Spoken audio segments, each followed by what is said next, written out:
final installment of this series. I'm excited to finally be wrapping it up. It's been quite a process, and I want to thank you all for the support you've given me recently. I wanted to talk to you today about my thoughts and my overall opinion on this collection. It's definitely something I am glad I did, and I feel that I can move on to even bigger projects than this in the future. I started this series with only a general plan in mind. I had written down everything prior, and it's been on my mind for months beforehand.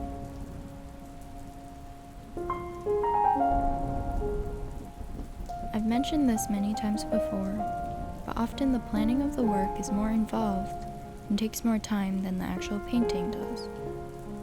In this case, the bulk of my planning was put into taking reference photos.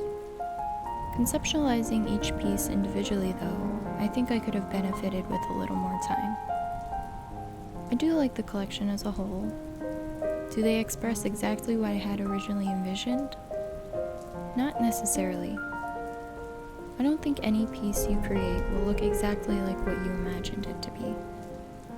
For me in particular, the challenge was not necessarily recreating an image from my mind, but a string of thoughts and feelings.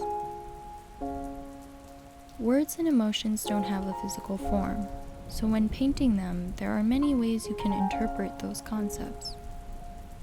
It also varies from person to person. Everyone will have their own interpretation. I found it difficult to bring a physical form to it, though because I had to work my brain more than, let's say, replicating a photo with paint, it became a challenge and a learning experience. I really had to push my brain to come up with ways I could represent those ideas. Was I 100% successful? I'm not sure, but I do believe I captured some form of emotion in this body of work.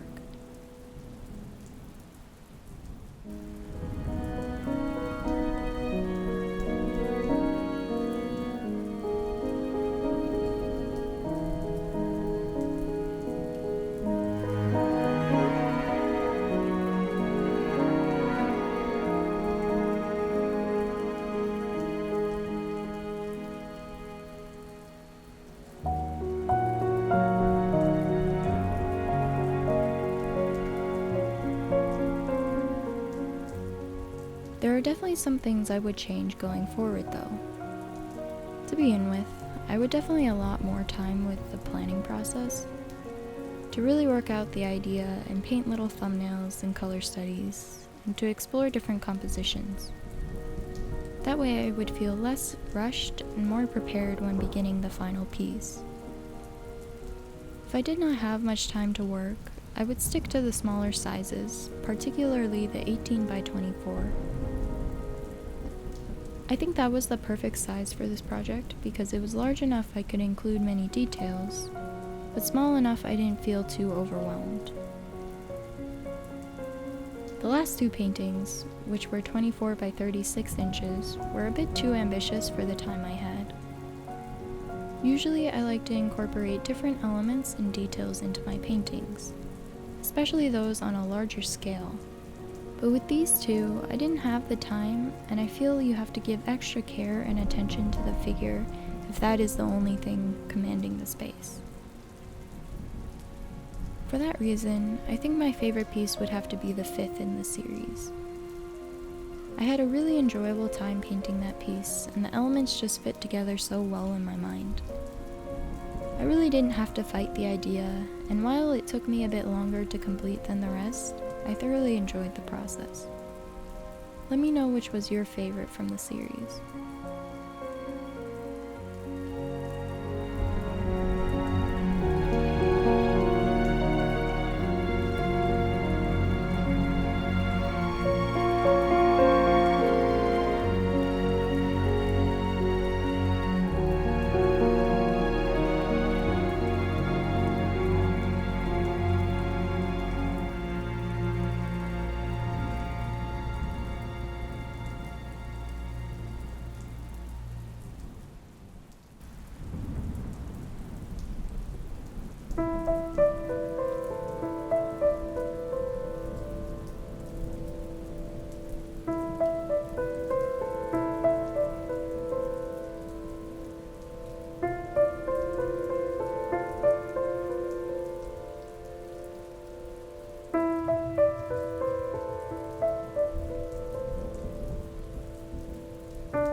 Towards the end of this project, I was running low on a couple tubes of paint I needed, and so I became more conservative with how much I used, which in retrospect compromised the paintings a bit, because I wasn't able to blend as easily and move the paint around.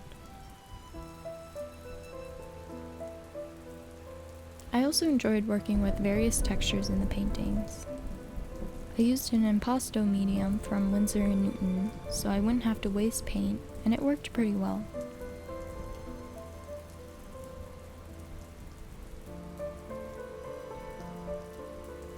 I do think I could have pushed the textures, color, and composition a little more, and not be so scared of messing up. I think it's good to take risks with your art and not be so precious about every piece you paint. Usually, the pieces you take the most risks on are the most rewarding. Certainly you learn a lot more from it, and if it doesn't work out, you can always make another painting.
But the other elements in the reference.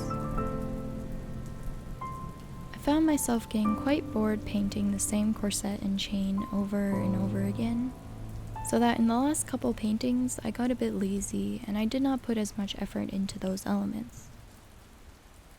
I think it was interesting to see my approach to painting them though, and if anything, I did see some improvement towards the middle of the collection.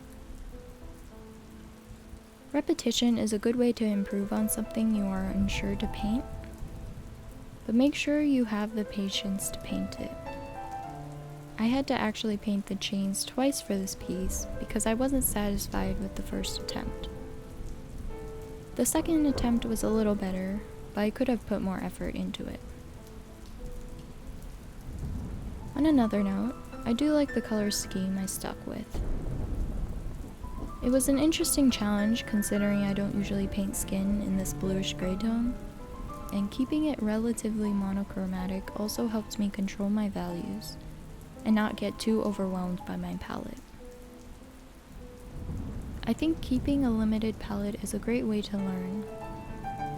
If you want to practice mixing colors and learn how to make your painting harmonious, keeping your palette fairly simple will definitely help. even if you just have the basic primaries and black and white, you can learn to mix any color you want. Other colors are really for convenience or have certain properties like being more transparent, but it's not necessary for when you're trying to learn.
I do think this series helped instill a habit to paint every day, but realistically it isn't a schedule I could maintain.